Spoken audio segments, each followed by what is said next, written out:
Okay, today's lesson is on the rear naked choke and back control, how to apply it from the ground position.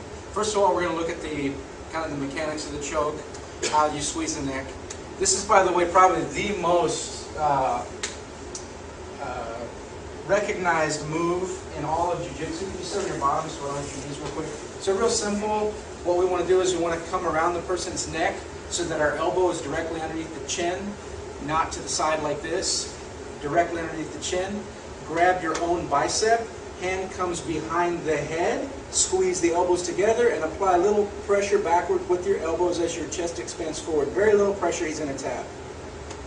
Second variation on the squeeze is to go palm to palm, lock your hands together and then apply a squeezing force like you're making a bicep curl here. And you get the same result. Essentially what we're doing here is we're trying to cut off the blood to the brain using carotid arteries rather than crush the windpipe. This will hurt the person, but we don't want to traumatize them so much to the point where they can't recover. So applying it the first way is a much more safe way to do it. That would be the safety tip for how to apply the choke. Now, let's turn to this side. When I'm doing the choke from the back, and you'll see this in the future when we cover it in some other positions, but typically I'm not turning sideways. Here's something that I see a lot of guys do. And what I'm really looking for is I just want chest-to-chest contact. If I have my hands behind my back, wherever he moves right here, I'm still going to kind of stay like connected to him. So at any point, I can come in and attack the neck. Okay? That's kind of what our arms are doing. Now, how do we do it in more of like a practical application? In our previous lesson, we looked at control from the mount position. Lay down real quick. So we talked about when the person is on the bottom mount position and he does not know jiu-jitsu, he's only going to have really three reactions. He's going to try to push you off, in which case we use our airplane base, hug the neck, low swim, high swim, whatever it may be. We tire him out this way. Okay? He might try to cover his face. Okay, we've got some different solutions for here. One that we looked at was the Americana arm lock, keeping my elbow down. He's got a bad shoulder, so I'm not taking it all the way to the floor, but we would come under here, apply the pressure, and make him submit. Okay. The third option is that he will roll over. This is, let me tell you, if you put a baby in this position, of course not sitting on their chest, but if you put a baby on their back, and they want to get up, they roll over to their belly and they try to get up using their elbows and knees. Adults do the exact same thing. It's instinctive, and when you're getting hit in the face and you want to get away, so many people will roll over. So this is the sequence that you want to use if the person goes to do that. We're going to be ready for him. Let's say he wants to go this way. What I'm going to do is I don't want to keep my knees real tight. If he's really determined to roll this way, my knees stay super tight around his body. It's possible that he builds a base here and see how the fact that my hips are tight to him allows him to kind of start making me go off balance. So what I want to do is quite simply, I just want to give him some space. He goes that way, go ahead. I open my leg up and my foot is going to hook. Keep going. My foot hook's right here. Okay, it's already ready to go. By the time he gets up to his knees, my other foot is already in position here. And look, I don't know if you guys can see from the angle, but my feet are not even on the ground. Can you turn sideways a little bit here? So, my feet are not even on the ground, which means he's carrying all of my body weight. The most common mistake I see is that you guys will be like this. Okay? So here, he's carrying all of my body weight. Can we move back a little bit, please?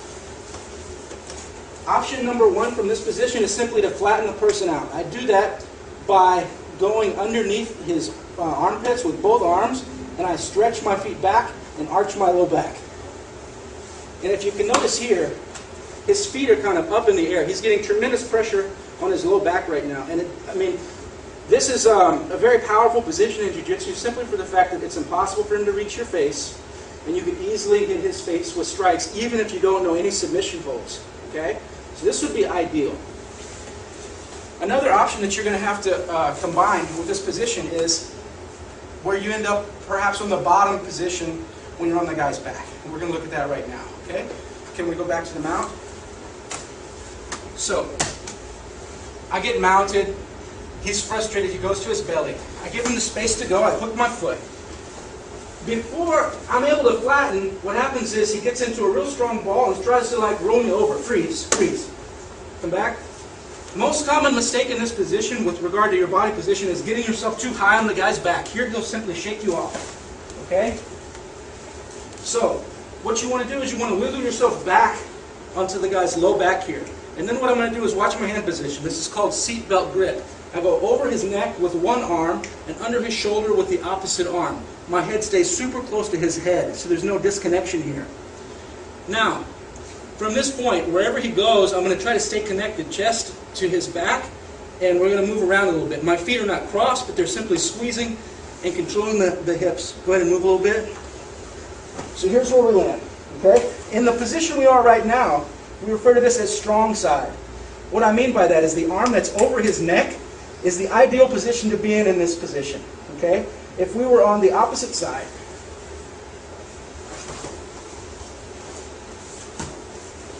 this is called weak side. I don't know if we can see in the camera. Let's get back a little bit. Weak side, meaning I have fewer opportunities to actually attack his neck with the rear naked choke. Okay? If I land in weak side, it's very, very important, since I have fewer options as far as the choke is concerned, that I keep my head between his head and the floor. This is going to be the key for the control. That's what we were saying. When my arm is over his neck and he's laying on that side, we call that strong side. When he's laying down on top of my arm that is underneath his shoulder, we call this weak side. And the most important thing about weak side in the control of the opponent is head position. What I mean by that is I want to keep my head between his head and the floor. So I do that by kind of squeezing. I squeeze my knees together, arch my back, and I keep my head really, really close to his head. Okay? And as long as I can maintain this position with my head, it's going to be a little bit more difficult for him to get away. Now, what happens if I make a mistake in the position and I say there's a little separation right here? Okay? What I want to do at this point is be ready to change the position if necessary. Here's what I mean. At this point, your opponent can touch his head to the floor and start to twist his hips. So you see, freeze right now.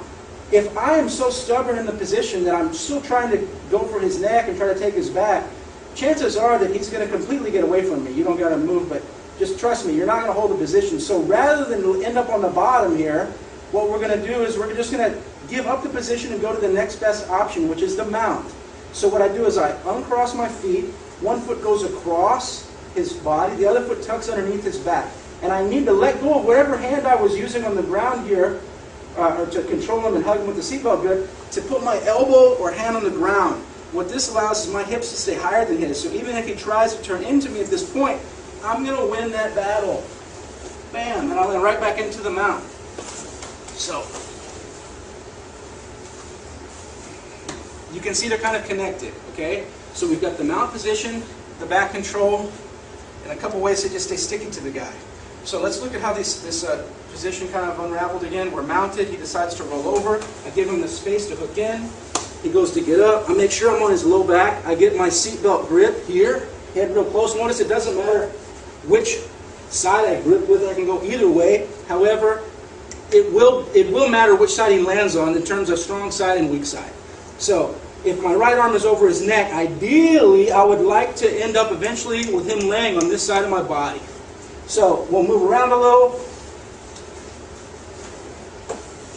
Okay, here we go. We are on the strong side. What I want to do with strong side, and there's a couple different ways to do this, I'm going to go the most basic option, okay? I'm going to trap his hand, and as I push his hand down towards his body, I'm going to pull my fingers up towards my own body. So if you notice, as I do that, I land with my arm in a V position. My fingers are dug into his trap right here, and it's a little bit hard for him to pull my arm off of his neck, okay? But I want to make it even stronger. So what I do, I let my arm go, I grab my own bicep, and then come behind his head and make the squeeze here. And it's just like you did without the legs around him. You just squeeze the elbows together and push your chest forward. Second option, push down, extract the arm, palm to palm, and then squeeze. Okay, that's the basic way to go. Once you get acclimated to this and it's very comfortable, you can start putting more of your limbs and appendages into the position and make it even more difficult for him to deal with. Here's what I mean by that. When I go for my move, if you notice right now, both of his hands are free to start protecting his neck. Go ahead and start pulling down. So it can be a little bit of a challenge to maybe finish, even though I've got a real high percentage move here. He's got both of his arms to protect. So what I like to do is totally take this arm out of the equation. So what we're going to do here, We're in here, seatbelt. Okay, yeah, he might come up to block. I strip it down, and watch here, I put my foot over his arm here. Okay? So the trick here is I want to open my leg up nice and wide and use the heel digging down right into his forearm. The most common mistake here is to try to wrap too high with your thigh. You feel like you're trying to stay tight with your leg around his body, but it's very difficult to control his forearm like that. So as I come down, look how wide my leg is. Okay, you see how open my knee is? And then I dig my heel in, and now what I want to start doing is I can either cross my feet, or I can drag my foot behind his back and squeeze my knees together. Now look at the work that my leg does. Try to get your arm free. It's really, really stuck. And look, now he's only got his one hand to fight my arm. Before he had two, which is much more of a better scenario for him. Now he's only got his one hand here. So now I can go ahead and continue and make my finish whichever grip that I prefer. Okay? So those are going to be our finishes from the back control. Okay, now just a couple of quick movement drills to combine with the position that we did. We're going to do a spin drill from the top turtle position. So your friend starts down on the turtle position in all fours. Okay, this is going to be very useful if you are sprawling in front of an opponent, maybe try to take you down. What you want to do is you want to keep your chest really glued to his shoulders, okay? And you're going to spin from one side to the other. Each time I spin, I want to push his head down and trap his elbow the same direction that I'm spinning. And this avoids him from hugging my back or my leg as I make my movement. So I spin, okay? Here we go. And then I spin the other way.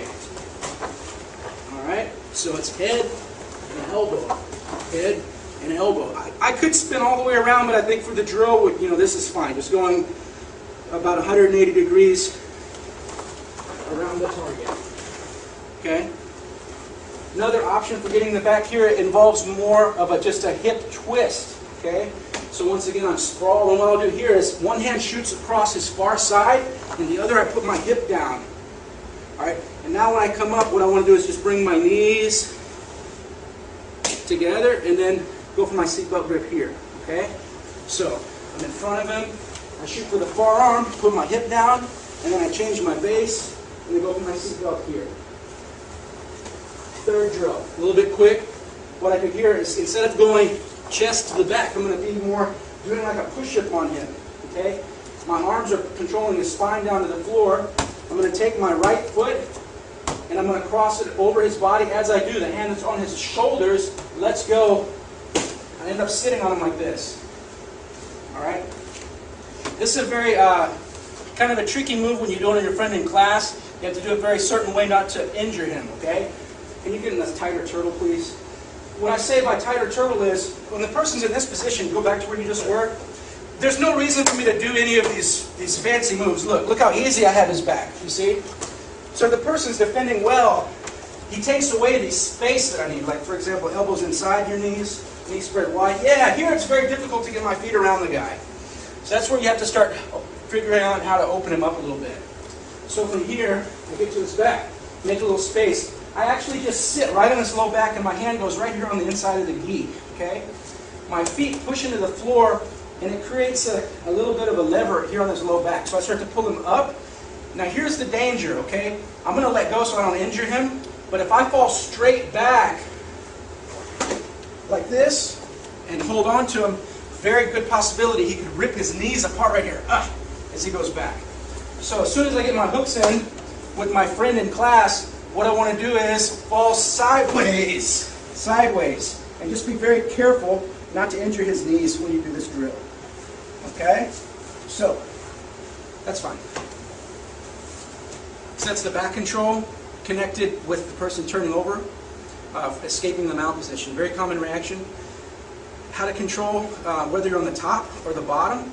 How to transfer from the back control to the mount position if you lose it. And then we talked about how to finish with the rear naked choke. So very, very important move. You guys have to learn it and try to pay attention to the details. Hopefully you have a high success with it next time you're on the person's back.